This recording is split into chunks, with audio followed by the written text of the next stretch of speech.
Early civilisation से ही cities और towns पैदल यात्रा के हिसाब से बने थे।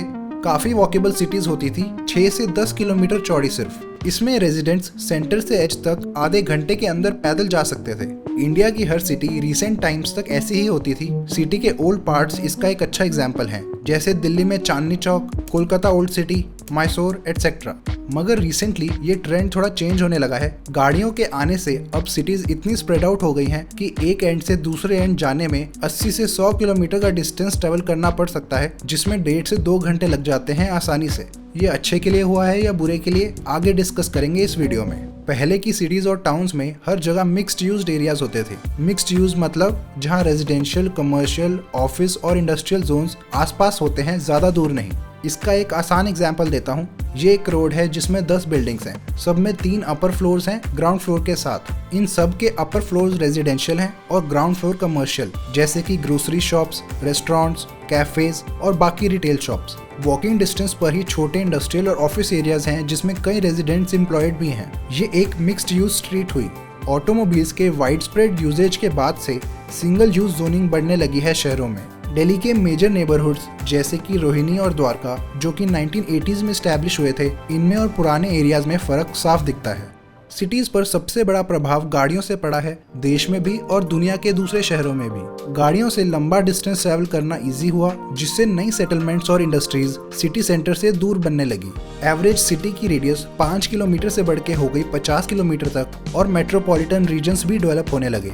Metropolitan regions continuous urban developments को कहते हैं, जो कि मेन सिटी से बाहर स्प्रेड आउट हो जाती हैं और अगर आसपास कोई टाउन्स और सिटीज हैं तो उनको भी अपने अंदर समा लेती है। टेक्निकली तो ये अलग अलग सिटीज हैं, मगर एक दूसरे से काफी सोशियो इकोनॉमिकली लिंक्ड हो जाती हैं। दिल्ली मेट्रोपॉलिटन रीजन को देखा जाए तो सोनीपत, गुड़गांव, गाजियाबाद, फरीदाबाद और ग्रेटर नोएडा सब दिल्ली के सेंटर से 30-40 किलोमीटर दूर हैं। ये सारा कंटिन्यूअस अर्बन एरिया है और ये सिटी बाउंड्रीज हैं। कई लोग हर रोज एक सिटी से दूसरी तक ट्रैवल करते हैं अपने वर्क प्लेस और रेजिडेंस के बीच। इंडिया के 5 लार्जेस्ट मेट्रोपॉलिटन एरियाज हैं दिल्ली, मुंबई, कोलकाता, चेन्नई और बेंगलोर। इससे सिटी सेंटर में तो ओवरक्राउडिंग कम हुई, लेकिन अर्बन एरियाज बहुत स्प्रेड आउट हो गए और सिंगल यूज जोनिंग का अधिक मात्रा में इस्तेमाल होने लगा। सिंगल यूज जोनिंग में रेजिडेंशियल, कमर्शियल और इंडस्ट्रियल एरियाज सेग्रीगेट होते हैं एक दूसरे से। नए एरियाज को लो डेंसिटी, वाइड रोड्स और काफ़ी सारी पार्किंग के साथ बनाया जाने लगा। गेटेड कम्युनिटीज और कॉलोनीज काफ़ी तादाद में बनने लगी नए एरियाज में। इनके अलावा single use business parks, industrial estates और क्लोज्ड शॉपिंग मॉल्स बनाए जाने लगे बड़े पार्किंग लॉट्स के साथ। ये यूजेस जनरली थोड़े दूर होते हैं रेजिडेंशियल एरिया से, तो लोगों को व्हीकल्स का इस्तेमाल करना पड़ता है, पैदल नहीं जा सकते। चंडीगढ़ देश की पहली ऐसी सिटी है जिसको ऑटोमोबाइल्स के आने के बाद डिजाइन किया गया था अर्ली 1950s में। फ्रेंच आर्किटेक्ट ले कॉर्बुजिए ने इसे डिजाइन किया था तब, फ्यूचर को ध्यान में रखते हुए। इसीलिए उन्होंने गाड़ियों को फोकस में रखा था। वेस्टर्न कंट्रीज की कार सेंट्रिक अप्रोच को लेते हुए इधर चौड़ी सड़कें, सिंगल यूज जोनिंग, बड़ी पार्किंग स्पेसेस और राउंड अबाउट्स वगैरह बनाए गए थे। ग्रिड स्ट्रक्चर इस्तेमाल किया गया रेक्टेंगुलर सेक्टर्स के साथ और इसके चारों ओर 6 लेन्स की आर्टीरियल रोड्स। इससे ये काफी रेपिटेटिव कार डिपेंडेंट सिटी बन गई। आज देश में हाईएस्ट कार डेंसिटी चंडीगढ़ की है 878 व्हीकल्स पर 1000 पीपल के साथ। ऑटोमोबाइल्स के प्रति फेवरेबल गवर्नमेंट पॉलिसी से मुमकिन हुआ। नोएडा भी इन पॉलिसीज का एग्जाम्पल है।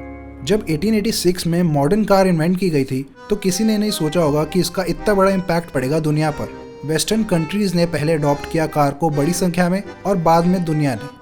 देश की बात करें तो 1950s और 60s में इंडियन ऑटोमोटिव इंडस्ट्री काफ़ी छोटी थी।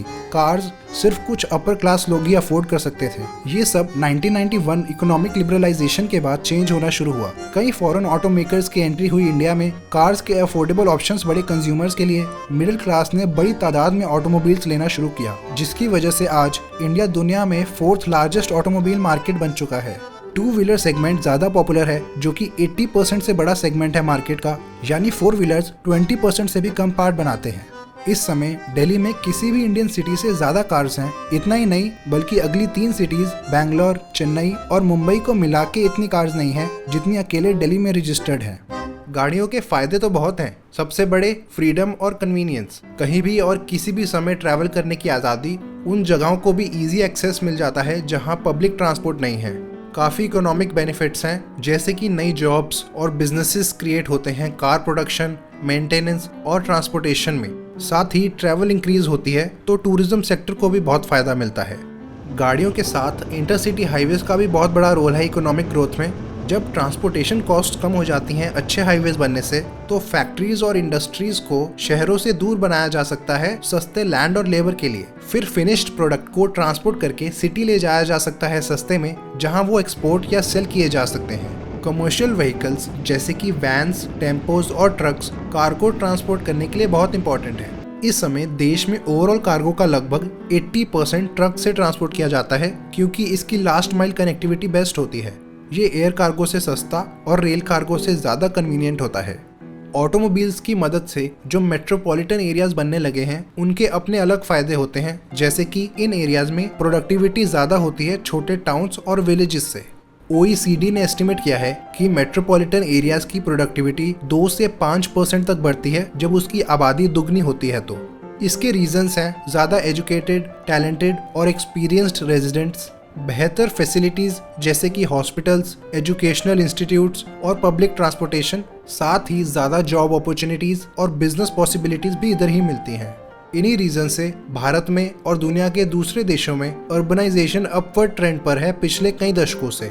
इंडिया में इस समय 34% पॉपुलेशन अर्बन एरियाज में रहती है, लगभग 45 करोड़ लोग। कार्स के आने से पुरानी कई प्रॉब्लम सॉल्व तो हुई, लेकिन अपने साथ ये और नई प्रॉब्लम्स ले आई। गाड़ियाँ इंटरसिटी और ज़्यादा डिस्टेंस ट्रैवल करने के लिए तो बेस्ट हैं, मगर सिटी के अंदर ट्रैवल करने के लिए ये बहुत इनएफिशिएंट तरीका है, क्योंकि इनको ज़्यादा स्पेस की ज़रूरत पड़ती है और ज़्यादा नॉइज़ और एयर पोल्यूशन भी फैलाती है। अगर सिटी का हर रेजिडेंट गाड़ी से ट्रैवल करने लगे तो 24 घंटे ग्रिडलॉक्ड रहेंगी रोड्स।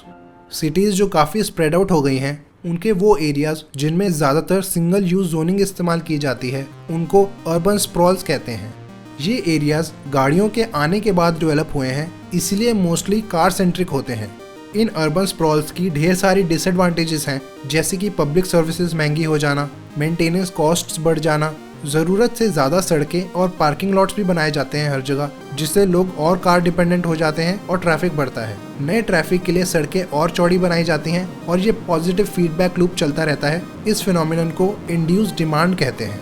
अधिक मात्रा में पार्किंग बनाने का नुकसान ये है कि उसे एक्सपेंसिव लैंड का सबसे एफिशिएंट यूज नहीं हो रहा, जैसे हाउसेस या शॉप्स के लिए, बल्कि गाड़ियों के लिए हो रहा है। इससे एवरेज डेंसिटी कम हो जाती है, जिसको कंपनसेट करने के लिए हाई राइज रेजिडेंशियल टावर्स बनाए जाते हैं, जो कि एक पॉजिटिव पॉइंट है।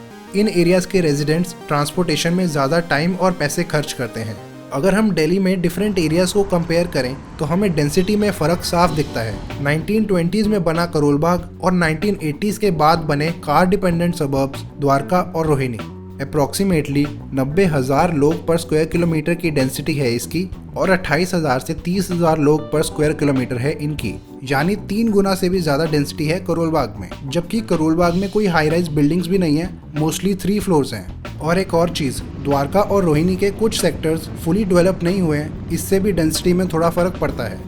गेटेड कम्युनिटीज़, जिनको रेजिडेंशियल कॉलोनीज या सोसाइटीज़ भी कहते हैं, इनमें लोग रहना पसंद करते हैं सेफ्टी, सेंस ऑफ कम्युनिटी और पार्किंग की वजह से, मगर इनमें वॉकेबिलिटी कम होती है। द्वारका के इन 4 सेक्टर्स का एग्जाम्पल लेते हैं। इनमें ये सारे रेजिडेंशियल एरियाज हैं और ये मार्केट एरियाज। संचार विहार अपार्टमेंट्स का एक रेजिडेंट है आकाश। इसे ग्रोसरी लेने जाना है तो सबसे पास सेक्टर 4 की मार्केट पड़ती है, जो कि 1 किलोमीटर दूर है। इसलिए आकाश पैदल की बजाय अपनी बाइक से जाना प्रेफर करता है।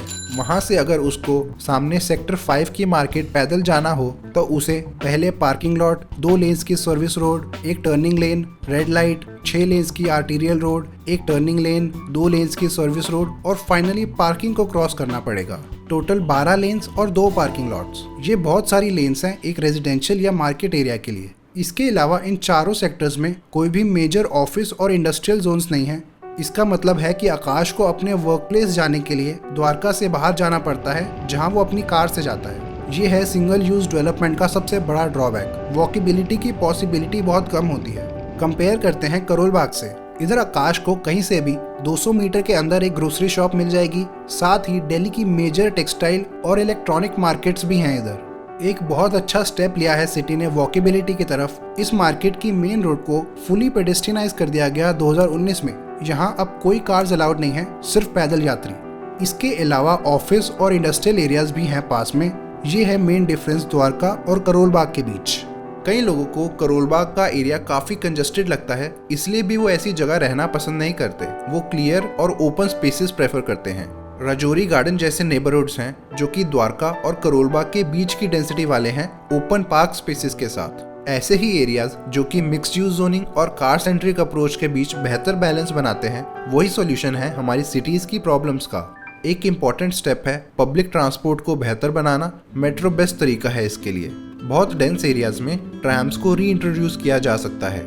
ज़्यादा फुटपाथ्स, ज़ेब्रा क्रॉसिंग्स और कार फ्री पेडेस्ट्रियन जोन्स भी अच्छे डिसीजंस हैं करोल बाग मार्केट और चांदनी चौक जैसे। नए पेडेस्ट्रियन जोन्स बनाना ज़्यादा एक्सपेंसिव भी नहीं होता दूसरे सॉल्यूशंस के कंपैरिजन में। इसके अलावा बस रैपिड ट्रांजिट सिस्टम्स को भी बनाया जा सकता है जहां मेट्रो फिजिबल ना हो। BRT सिस्टम की कैपेसिटी 4 गुना से ज़्यादा होती है सिंगल ऑक्यूपेंसी व्हीकल से। दिल्ली ट्रैफिक पुलिस की रिपोर्ट के अकॉर्डिंग सिटी में आधे से ज़्यादा फुटपाथ्स ऑब्स्ट्रक्टेड हैं, जिससे पेडेस्ट्रियंस को रोड पर चलना पड़ता है ट्रैफिक को डॉज करते हुए। हम अगर साइकिल और पेडेस्ट्रियन इंफ्रास्ट्रक्चर में इन्वेस्ट करेंगे, जैसे कि बेहतर फुटपाथ्स, साइकिल लेन्स और इलेक्ट्रिक साइकिल्स के लिए चार्जिंग स्टेशंस, तो काफ़ी और लोग साइकिल या पैदल चलना पसंद करेंगे। इससे ओवरऑल ट्रैफिक में गिरावट आएगी और दोनों को फायदा होगा, गाड़ियों को और पैदल यात्रियों को। सिंगल यूज जोनिंग को कम करके मिक्स्ड यूज डेवलपमेंट को बढ़ावा देना चाहिए। ज़्यादातर लोग अपने वर्क प्लेस के पास रहना पसंद करते हैं जहां वो पैदल जा सकें, साथ ही मार्केट्स भी हों पास में। डेंसर एरियाज में कार और बाइक्स का कम इस्तेमाल होता है अर्बन स्प्रॉल से। ट्रांजिट ओरिएंटेड डेवलपमेंट भी की जा सकती है जिसमें high density mixed use areas metro या रेलवे स्टेशंस के पास बनाए जाते हैं। सारी सर्विसेज व्हीलचेयर फ्रेंडली होती हैं जिससे डिसेबल्ड या एल्डरली लोगों को दिक्कत नहीं होती। वॉकेबिलिटी के काफ़ी हेल्थ, इन्वायरमेंटल और इकोनॉमिक बेनिफिट्स हैं। ये एक इम्पॉर्टेंट कॉन्सेप्ट है सस्टेनेबल अर्बन डिज़ाइन में और अपनी सिटीज़ को स्मार्ट बनाने के लिए। ऐसी और वीडियोस देखने के लिए सब्सक्राइब करें। धन्यवाद।